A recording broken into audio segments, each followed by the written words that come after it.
guys, welcome to another episode of The Space Between. Today, we have got episode 14 for you, and I have a special surprise. I have a guest, and I'm going to let him introduce himself, and really, I'm going to kind of let him take over the show this week. So, Austin, take it away.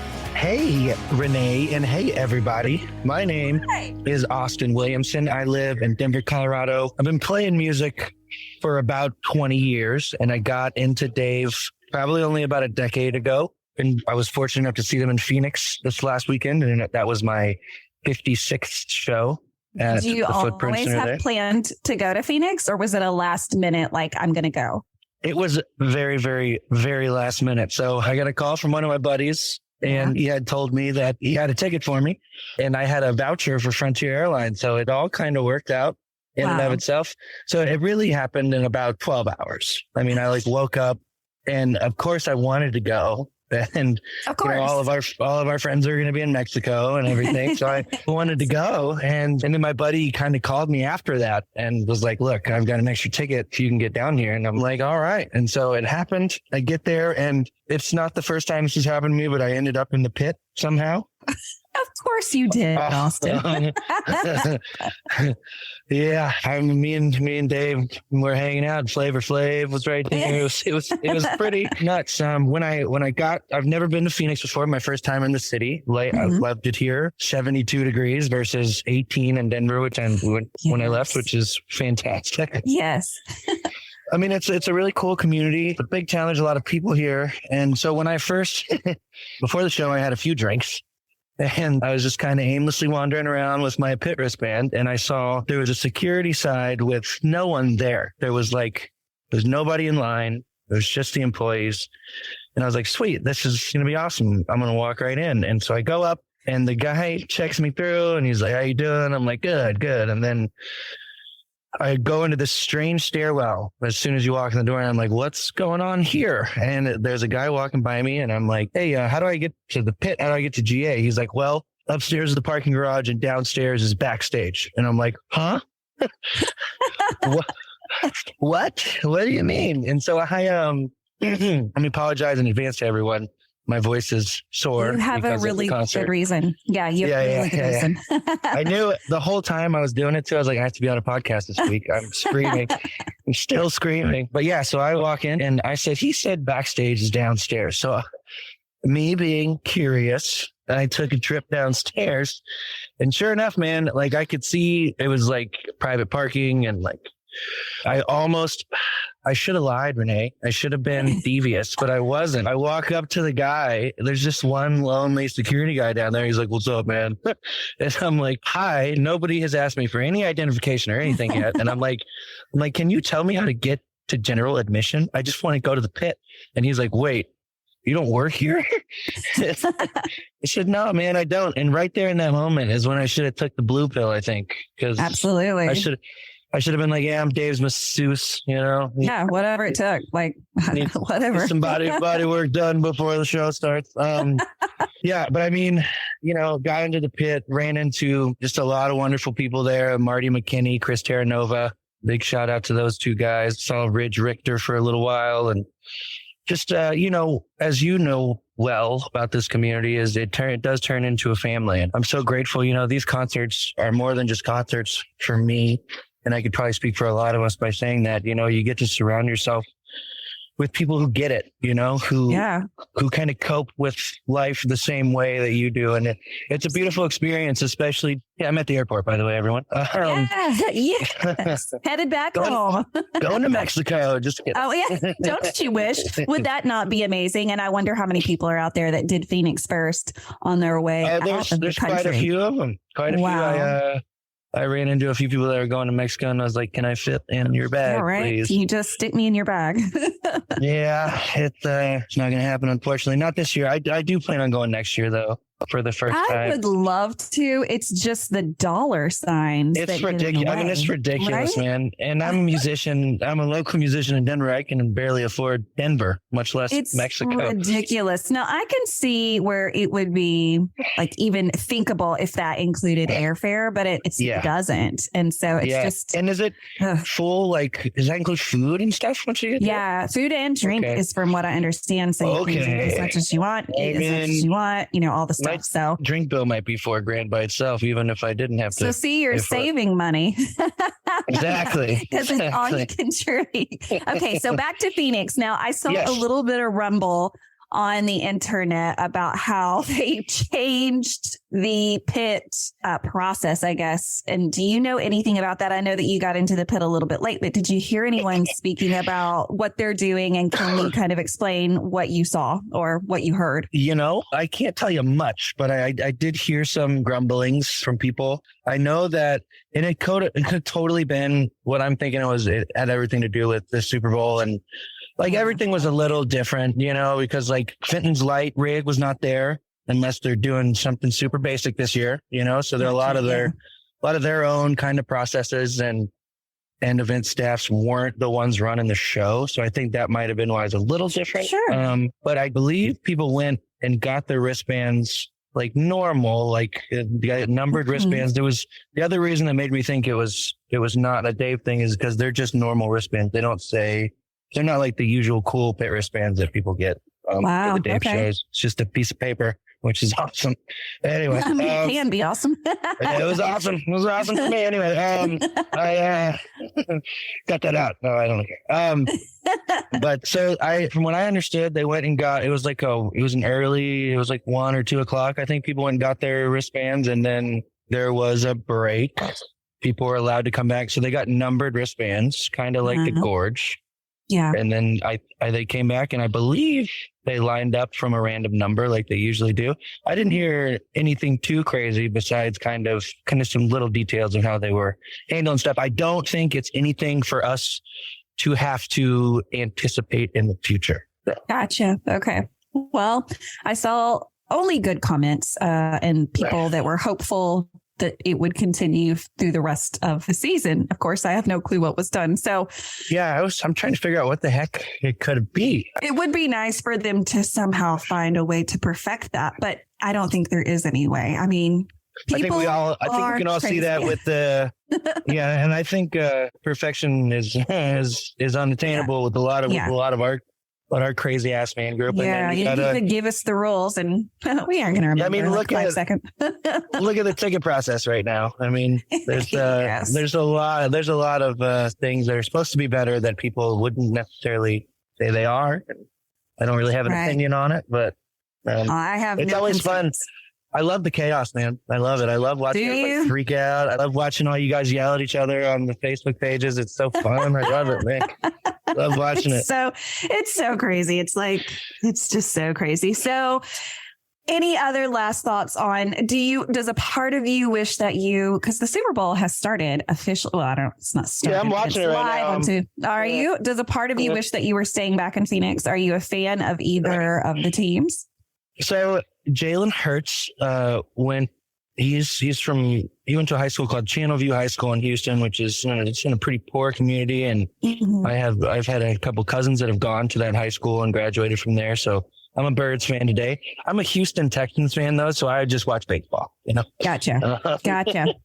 Because it's not my team doesn't do so well in the football games. But gotcha. I mean, I was talking to a couple of KC fans that just got on a plane actually, and they had jerseys on and everything. Like, what the heck are you guys doing? Why are you leaving? And they were like, one lady was like, I came here for a Dave Matthews concert. I was like, well, we talked about that. No way. Yeah. And they said they were looking at staying, but flights tomorrow, even on Frontier, just one-way flights are about $800. They said. Oh yeah. Coming out of I know that because I don't think for a second I didn't check to see how much a quick flight would be. Just like go to the concert, come back. But it was the coming back that was so I'd be coming back today and that Super Bowl day or even tomorrow. It's just it wasn't financially smart. Yeah, I was just because I was going to use my voucher for tomorrow. Gotcha. but they wouldn't allow me to use it for tomorrow. They said the only, like, I could use it today, but they said due to like over, overabundance of people leaving tomorrow, that it's going to be everybody's going to be leaving Phoenix tomorrow, right? From what I understand, it's yes. So I made the right choice. It's pretty chill anyway. I feel like Tom Hanks in that movie Terminal. You're just stuck there. I'm just going to live here for 12 hours. All right. So this week is Valentine's week. And so that means nothing, but it did occur to me that I should talk about, something to do with the realm of love. And of course, instantaneously, sex was the first thing that popped up into my head. So I was like, okay, well, there's enough songs in the Dave Matthews Band Almanac to just like pick pretty much anything and it'll work. Throw darts. Yeah. Yeah. I mean, just whichever one, but I wanted to pick one that maybe wasn't as common. At first, I think I shared with you, I wanted to do cornbread, and then I moved to 7 and I was like, yeah, these are just so good. And it's exactly what I want to talk about, but I don't want to talk about a song that most everyone kind of just knows everything about. So let's pick one out that's maybe a little less heard. And so Hunger for the Great Light was the song I picked. So break it down for me. Tell me what you thought, number one, when I said that song. Were you initially like aware of the song? Oh, yeah. Okay. Yeah. Initially Take I us was through that. Yeah, of course. I will say thank you for not choosing Crash Into Me on Valentine's Day. I feel like that would have been, everybody could have seen that one coming. No. So when you said Great Light, I got really excited because I love the Stand Up album. And I don't think it gets enough credit as an album. Sure. I think it's kind of underrated amongst the community. I just think Great Life for me, like musically as a drummer and singer, it's a pretty simple song. Sure. Nothing outlandish when it comes to rhythms or the way it was put together by the boys. But I will say, the guy who produced that album, Mark Batson, predominantly a hip hop producer from what I've understood throughout the years. He does more. That's why on the Stand Up album, you hear more of the sample pads coming from Carter's drums. You hear more electronic kind of sounding stuff on that album, which I think added such a really good variety to the feel of the band. They've been told they sound like Trippin' Hillbillies. Obviously, we know that. And I kind of think that was their whole sound up until Stand Up, Right. That album came out in 2005. I was 10 years old, hadn't heard it yet. But I mean, it's such a great album. And the song has a lot of meaning to me when it comes to being in love with someone. Right. I think it's an excellent example of like desire. A physical desire for someone and at the same time like a deeper desire. God's love is alive inside, all this kind of stuff. I've shared this feeling with human beings before, and the song has always kind of spoken to me in that way. For me, it's like a desire coupled with being like so in love with someone that you want to serve them right more than they're serving you. Right. The great example of that in the song is when I go down on you, I want to blow your mind. We obviously all know what that means. We're all adults here. And I think like being able to show love in a way where you can make someone crazy is a big part of Dave's love music. I think everyone goes for that kind of love. Like, who doesn't want someone that desires them that deeply, right? Or has that much interest in making you like completely happy. So it's the kind of love that most people like, I think, seek out, but it is it's not found very often. And so maybe that's why he wrote about it, or maybe he found it. Like, what do you think? From what I understood, Stefan was the one that kind of came out with the beat line or the basis of the song, and then kind of handed it over to Dave and said, put some lyrics. Let's make it about sex. And so from what I understand, Dave wrote the lyrics to the song. How do you think he even starts this process as a musician? Like, how do you get to a song like this one? Well, and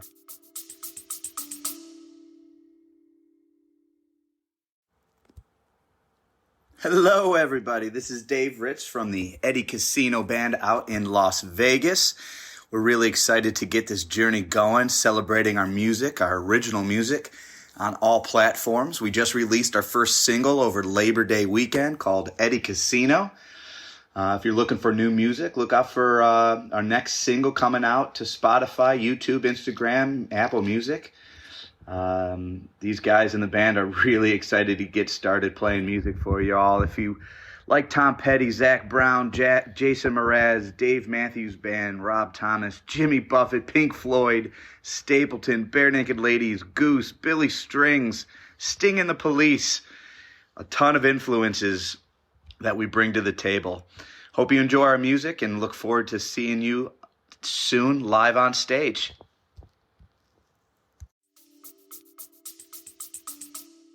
That's a great question. And I think, and I've heard on some documentaries that I've watched that Dave was so enamored with Ashley when they first started dating. And when they first got together in the early 2000s, I think they were writing Crash, maybe. I forget which album they were writing. But he said that every time Ashley would come in the studio, they would see Dave light up like a Christmas tree. And he would just be totally obsessed with her. And then when she would leave, this man's writing the biggest album of his career. And when she would leave, he would get super sad. So, I mean, I think that kind of shows like where his heart is at with your partner. And I really think, you know, he's a unique guy, unique songwriter. He learned music differently than a lot of American artists that we're used to listening to, you know, being over in South Africa with the natives over there. And like his fathers, you know, his parents were Quakers. And so I think he comes from a songwriting point. I think he comes from a place of deep thought. But he's so effectively able to put words to things that are usually feelings, you know. I think he's really good at it. And he's one of the best ones I know that's ever existed, that's able to take how feeling, an emotion, a desire, just the essence of something and tell a story with it. I think it's incredible. You know, I know his process is a complicated one. I think we've seen his process evolve over the years. I mean, we've seen songs born on stage with just a jam, which as a musician, that is how a lot of songs are born. You go and you get together with some guys and they end up being your best friends, and the music you make with them is just so, not to be punny, but so right, you know? And you start having this deeper connection where you can feel where the person's going to go with the song. So I think Dave has a really, really good, that's such it's an understatement. He's got such an amazing backdrop of people that are playing for him and with him. And so when you're able to create a song from that place with people like Carter Beauford, Stefan Lassard, and, you know, Coffin and Rashani and Buddy and all the guys, like even the people that have guested with them in the past, you know, it makes it easier to be able to put those lyrics to it because you got the emotion part down. You're able to kind of create a foundation with the music. And then, I mean, because some people do it differently. Some people create foundations with lyrics. I think it's way easier to write a song if you already have a melody down. And like you said, Stefan started working on the song and handed it off to Dave. And I believe that Dave's disgusting, gross, dirty, sexy obsession with his woman, he's able to birth lyrics like this. But I will say though, like a lot of these lyrics, you know, in a lot of these songs, they involve sex heavily.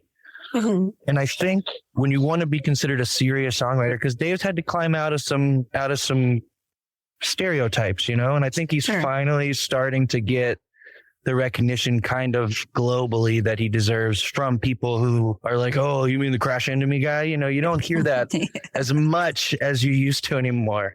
Except from my husband on the last episode was like, who is Dave Matthews? And he's like, he's the guy that sings Crash. I was like, no, wrong answer. Justin. Oh man. I know. Anyways. But and I think there's a renaissance with it. You know, it's been 30 something years since they started. And I think people, younger people, you know, I'm 27. So they've been playing shows longer than I've been alive. They've all. God damn, so 27. It makes me so happy to know that 27-year-olds are into the Dave Matthews Band. So let me be one of the older generations to say thank you for being into really cool music. And I hope that, you know, that you just keep teaching people that the 90s and I don't want to say the 90s because they are still putting out music and it's 2023 and they're putting out music that is really good. I mean, some of it may be classified as better than the beginning. It just depends on who you talk to. But thank you for tapping into something that's older than yourself. Thank you. Yeah, well, and I think thank you for having me. You know, I felt so welcome in this community, and you know, my mother is a big 80s hair metal gal. So the other band I've seen not even close to half as many times as Dave, but I've seen him like a dozen times, has been Def Leppard. And they're great. I love Rick Allen, one-armed drummer. Yeah. He was kind of my first drum hero. I was like, who's this guy? He doesn't have two arms and he's playing drums in a band. That's interesting. Yeah. Yeah. But tell me just a short story on like, how did you physically get into music? Like, what's the story on how you became a drummer and like where it's taken you? Now, I'll have to say, I do want you to talk about Denver 2021, because that is, I believe that's right. That's when my husband and I first saw you at a gig where you were performing. And we still to this day, we talk about your performance because it was one of those, we're sitting there, we're talking to everyone, and then the room was just quiet and all we could hear were you guys on stage. And we were like, what the fuck are they doing? I mean, it was so good. So good. So tell us like what got you into music? How did drumming, like what does your history look like? And then what are you up to these days? Yeah. I remember I was 7 years old. Even before that, like 5 years old, from when you first start to get those, core memories. My brother is 10 years older than me. I'm the youngest of 3 children, but I got to say, I got to give huge props to my mom. And she taught me music that I don't necessarily love anymore, Yeah. But I will never forget. I was like, one of the things that really made me want to play music. I was probably 8 or 9 years old, and the album Songs About Jane by Maroon 5 had come out.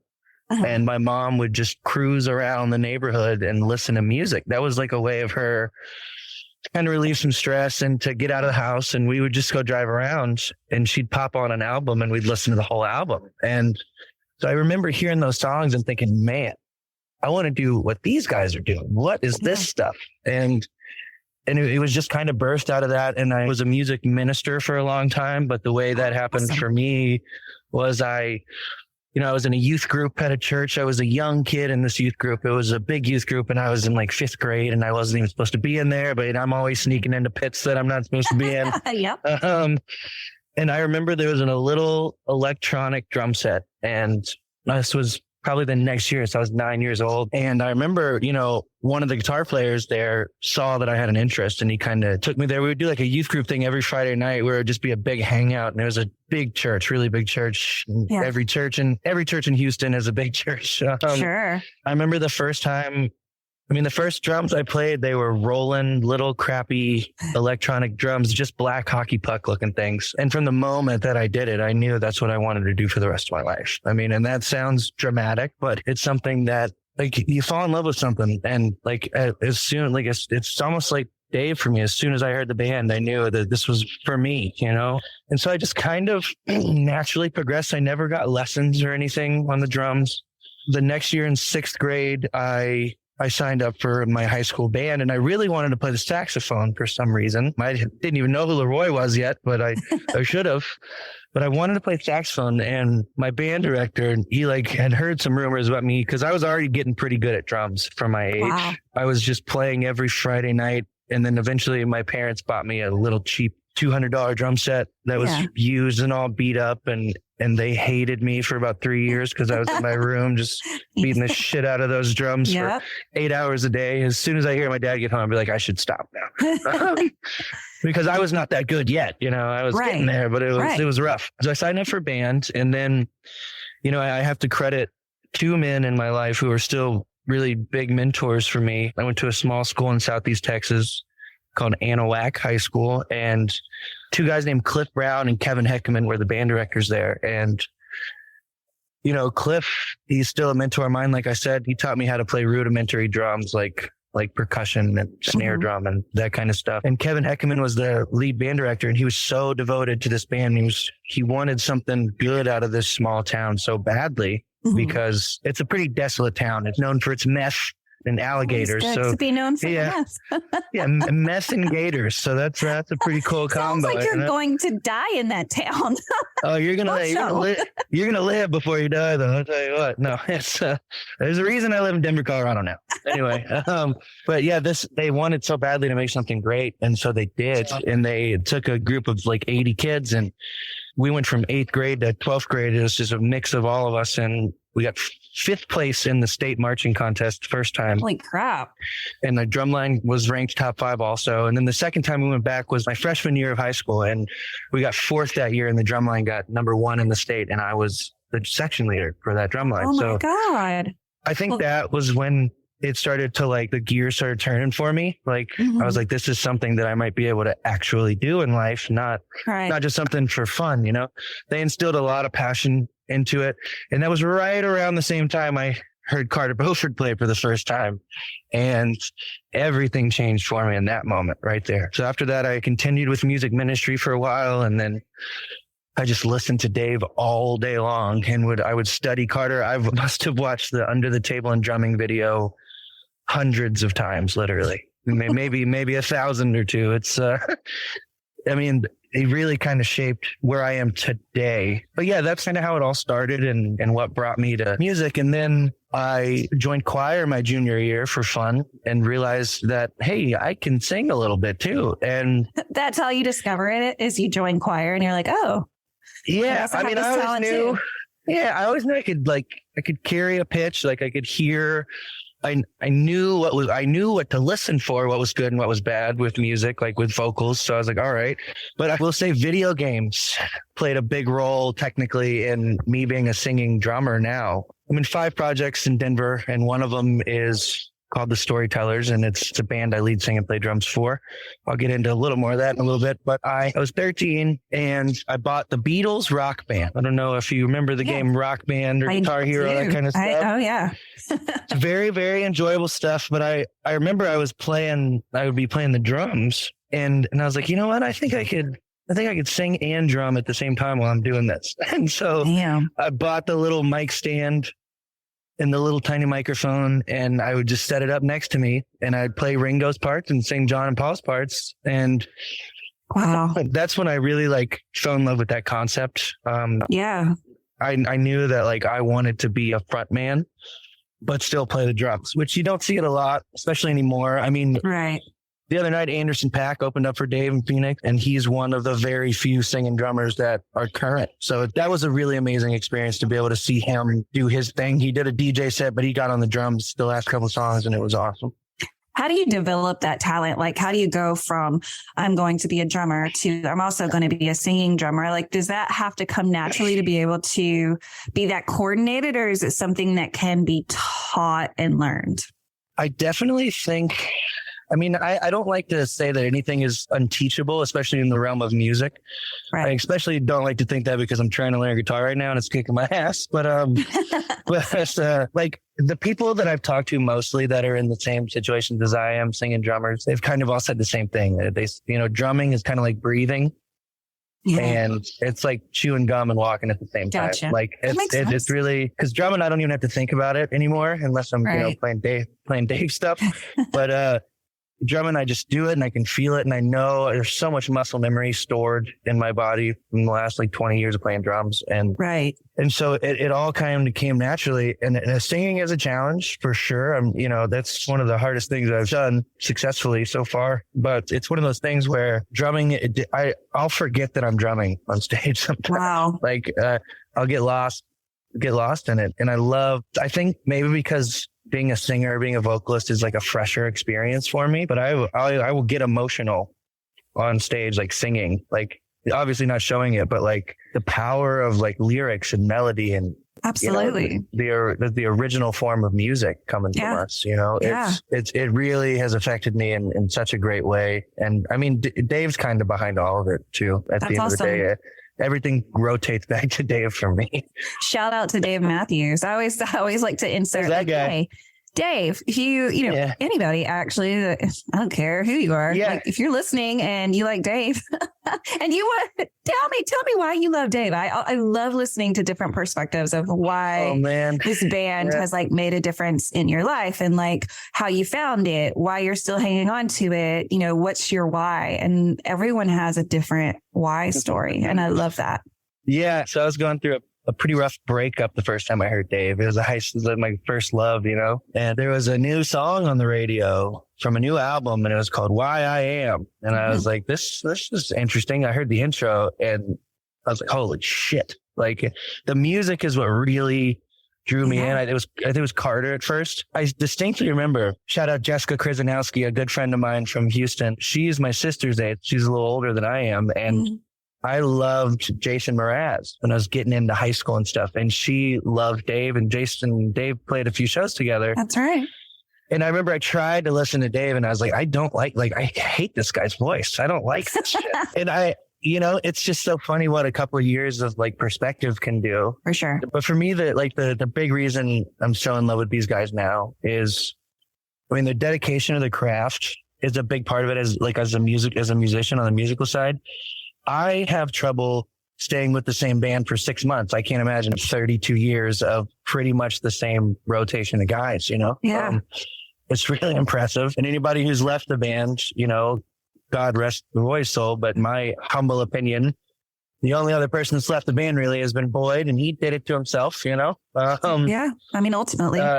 We all make those decisions that kind of pave the path for us. But for me, like the dedication to who they are, I think like the message for me is what takes it above and beyond. There hasn't been a musical group, and this is all of my opinion, of course. There hasn't really been a group of musicians since like the Beatles who have been able to project love so well through their music. I think love is the big thing behind Dave. And, he loves us, he loves the songs, and he loves what he's doing up there. If you get as close as I do, sometimes you can see the joy on his face. He gets giddy like a little kid, man. And I feel tethered to that, and I get emotional talking about it. I'm such a little bitch. I would I feel the same way, and I wish that I could tap into it even further. Yes, there's been a million interviews with Dave Matthews, but I have a list of questions that have never been asked. So Dave, when you're ready, shout out.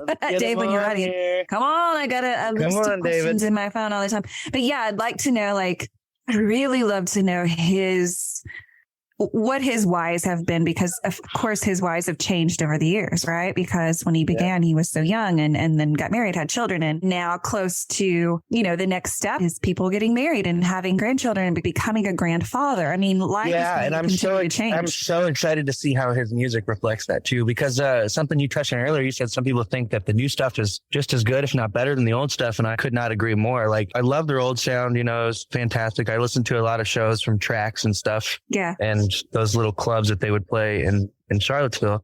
And I loved that sound too. But I think to hear Dave's vocal maturity has been a very, very interesting thing, because you go from hearing this guy who sounds 12 years old, and now he's got this big boomy voice. And I think that's really cool. But I think they're aging like fine wine. I think this new album is going to be the best one in a long time. But I'm so I know so many people who have such strong opinions about certain albums, like Every Day and Come Tomorrow, for example, are two really the big ones that I see people shitting on all the time. And I think those are two amazing pieces of music. So I don't know if I just don't get it anymore, if I don't hear the bad stuff coming out of him, but I don't know. Everyone's entitled to their opinion. So absolutely. What if? Yeah, whatever, man. I try to understand where they're coming from, and I get it. Like, some of the songs on Come Tomorrow are a little mellow, I would say, probably a little. It's not the most energetic album, but you get Idea of You, and there's amazing songs on the album, and I think that's another beautiful thing about this band is they write songs 15 years ago and they put them on their album 15 years later. I think that's really cool, man. I think it's really cool. I'm so excited to hear how a lot of these songs turn out on a studio album, because some of the songs that are finally coming out on a studio album have never been recorded in a studio and presented to us. So I'm interested. We all know that, studio versus live is going to sound different, because there has to be rules and how long it can be and whatever. And so there's a lot of variables you have to play with in a studio. As someone who's I've recorded albums, I played drums on albums in Grammy-winning studios. Shout out to Evergroove Studio in Evergreen, Colorado.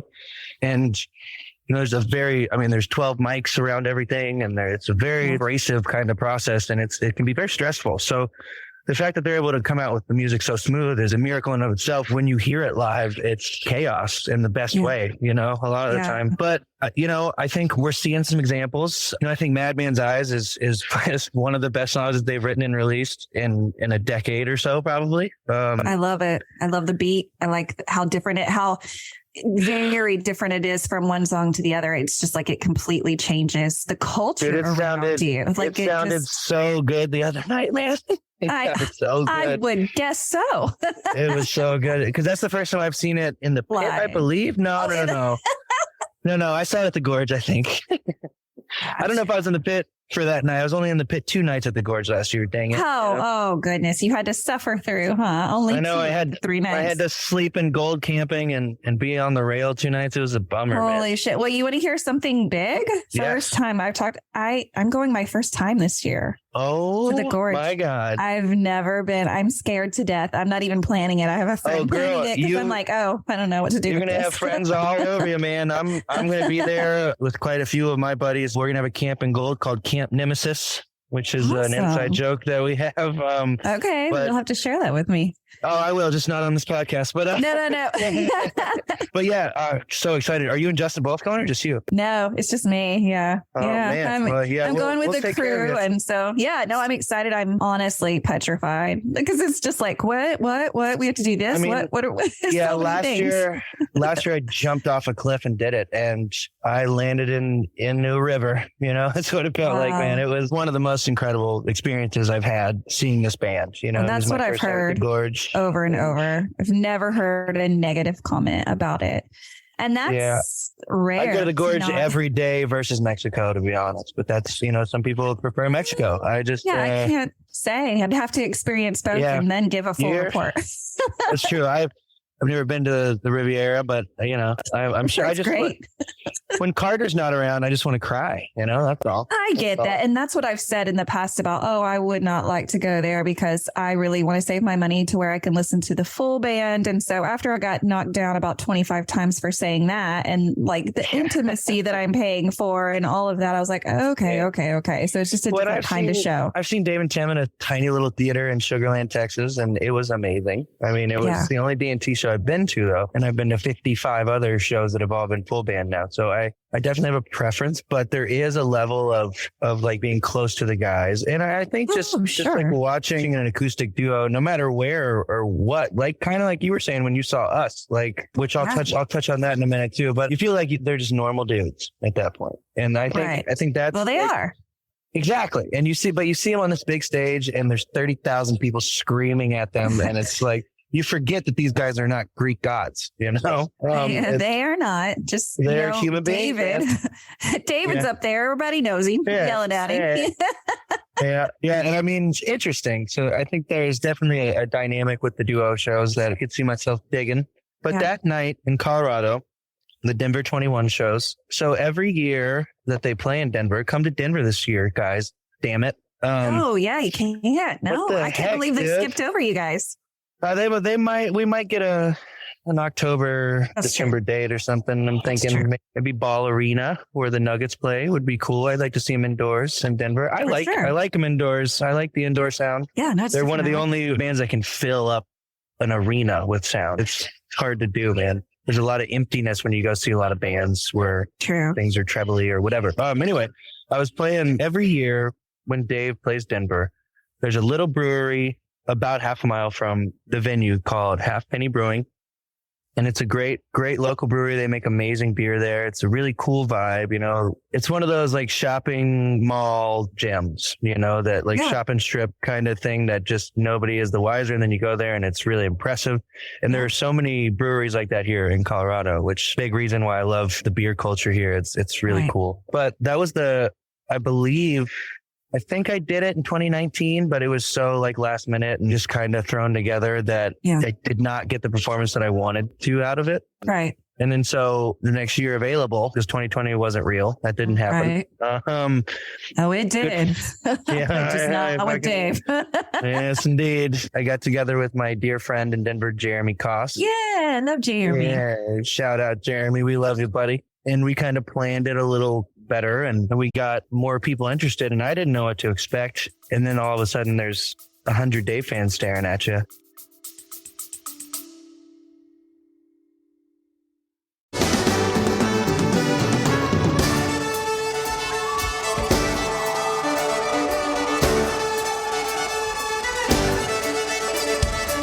What's up, everybody? This is David with the Dave Matthews Tribute Band. We're a nationally touring tribute to DMB, playing shows all over the country and beyond. Our goal is to bring you back to the classic sound that you fell in love with in the 90s and the 2000s, featuring a violin, saxophone, and maybe some keyboards sprinkled in as well. You can find out information about all of our tours and shows by visiting thedmtb.com. You can also check us out on Facebook and Instagram and other socials by searching the Dave Matthews Tribute Band or the DMTB. Hope to see you on the road and enjoy the Space Between podcast.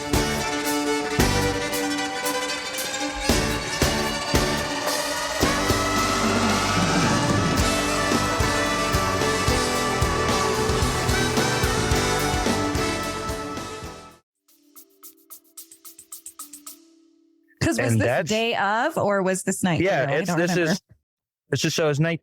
I usually do night 2 before the shows. Okay, gotcha. And so this was day of, and this is an hour before gates open is when I finish, and the place is packed. And I remember, like, I had never really played Dave songs in front of Dave fans before. I play Dave songs all the time with like my cover bands and stuff, Sure. like my little bands. I play Dave all the time with those guys in front of people that was like, was that Dave Matthews? That was really good, you know? They're not critiquing you though. No, and it scared the shit out of me, and I wasn't expecting to be scared. I don't really get stage fright or anything. I get nervous before gigs every single time, but it's usually like a 5-minute thing, and then first note I play, it's gone. But this time, I found myself like having panic attacks in between songs. I'm like, killed it. You killed it, Austin. So whatever that nervous energy was, it was like feeding the beast. You killed it. I have definitely found a way to harness that and try to turn it in, because I used to get that feeling when I was playing no matter what. But like this Dave stuff, it's a whole other animal. And it's like you can play Grateful Dead songs all day long and they'll sound the same. Sorry, everybody. But, you know, there are very intrinsic parts of Dave songs that you got to really nail if you want to do it right. And luckily, I'm not tasked with the burden of playing guitar and singing those songs, because that is a nightmare. It's easier to play drums and sing Dave songs, which sounds hilarious because Carter is a monster, but I feel bad for my guitar players. They get really upset with me because of the way Dave plays. They're like, dude, my hand hurts. My hands are killing me. And I'm like, we're on song 2 right now, buddy. So what was the mashup that y'all did towards the end that night? You like twisted up a whole bunch of songs together, and it was unlike anything I had ever heard before. And so that's what kind of made it stick out. And I know I'm putting you like on the spot. So, hey, what was that? You know, but what? No, I know what exactly. Was I know exactly what it is. It was so good. It was so good. I appreciate it. That's, you know, it was my closer for a very long time, and I don't play it very much anymore just because I kind of burned myself out on it. But it starts off as Watchtower. So we play Watchtower, and then there are so many songs in the world that can use that same kind of chord progression. And I got really stoned with my buddy one night, and we were playing that song. We were practicing Watchtower, and you know, a lot of it, like I said, it all goes back to Dave. I remember Dave mixing up the Led Zeppelin outro, you know, that's the first time I had heard anybody do that with that song. And I thought that was the coolest thing ever. And so I kind of took a lot of my favorite songs that were in the same key, in the same realm, and added it to it. I do The Remedy by Jason Mraz in there, Staying Alive in there, like Dave does, and Fly Like an Eagle sometimes. There's quite a few. I do Bayou's in it. Dave Bigler's favorite song, Shake Me Like a Monkey. I like to throw that one in there sometimes. And it just kind of evolved to where I was just, whatever song would pop in my head next, I'd do it. And then, or unless I was too drunk, and then I would just go into the Led Zeppelin. All together. Because it falls down on the Led Zeppelin thing, the outro, and then we wind on down the road. I end there every time. So there's a point. And I usually hop out of the mashup when my guitar players look at me sideways, because it's a very repetitive song, and I'm sure it gets very boring. Sure. It's the most fun I could possibly have. And if you're listening, it's great. But as a guitar player, it's like A minor, F, G, F for 35 minutes. Wow. But yeah, I like to do the mashup stuff. I've gotten a few more of those under my belt now. You'll have to check it out soon. Well, definitely. Absolutely. If Colorado is on the fall tour, then you'll have to make arrangements to go back to the copper. The half penny. Half penny. Work so close. Penny. I don't know what I'm talking about. The half penny night before night 2. We're going to listen to a mashup. Well, Austin, thank you so much for being willing to come onto this podcast and tell us everything about Phoenix and upcoming tour, and then just who you are as a fan and a person. And we're so excited to get to know everyone. Dave fans are the best people, truly. So many talents, so many kind people. Well, I've met so many different fan bases, and this is the one, Yeah. This is the one.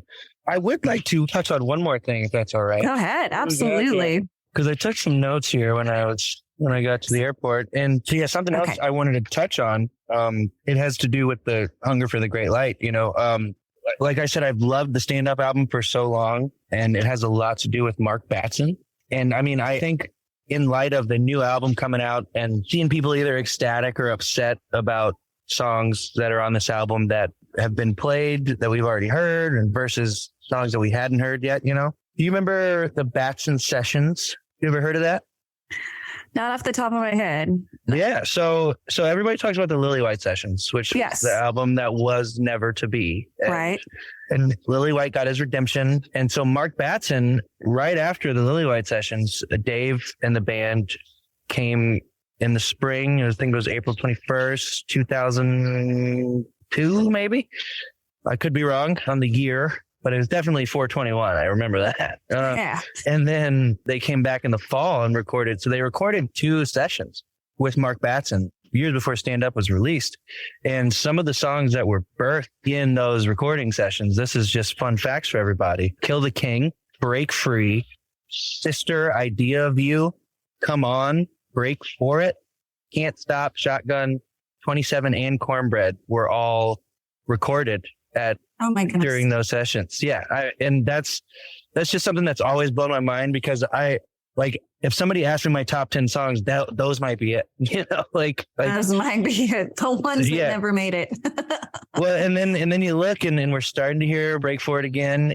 Break Free is on the album. Idea of You made that album. Come On finally made that album. Can't Stop made that album. Also, Shotgun was recorded during the Batson Sessions too, which I'm just so grateful. Song, but I mean, just the opener last year, man. Break For It, Break Free, and Shotgun. I could have how I got through that.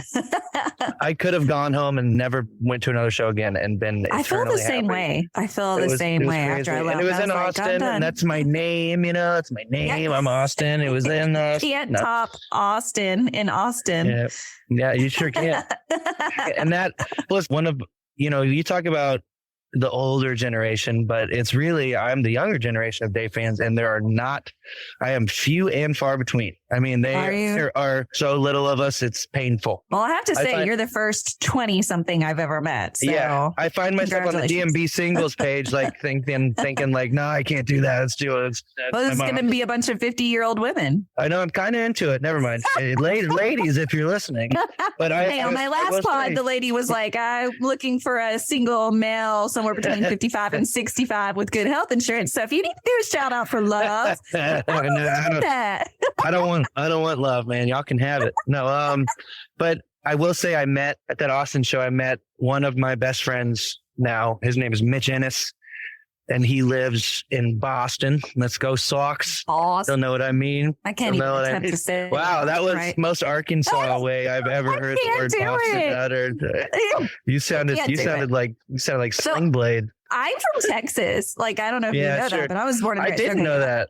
You sound like you're from Arkansas. I don't know if you. Well, I mean, I've lived here for a while. I don't know that there's a big difference in accents between Arkansas and Texas. I mean, you get a little more hilly up there. Well, we are in the Ozarks. We're like you said. Did you say Sling Blade? No, I don't know what you're talking about. I don't know what you're talking about. Do you like mustard with your taters too? I wouldn't say no. Well, I literally think this Zoom is about to cut us off. So Austin, thank this you has been awesome. So much. Absolutely. And of course, you're welcome back to any other episode. So safe travels home. I hope that you make it back to Colorado safely. And we'll see you on the road, Austin. Yes, ma'am. Sounds good. Yeah. And if you ever want a panelist, third guest or anything, little mini things, let me know. I'd love to contribute anytime. Yeah, you passed the test. You did a solo first. Congratulations. Thank you so much. Safe travels to you. Yes, we'll talk to you soon. Thank you so much, Austin. Yes, ma'am. We'll see you soon. All right. Bye-bye.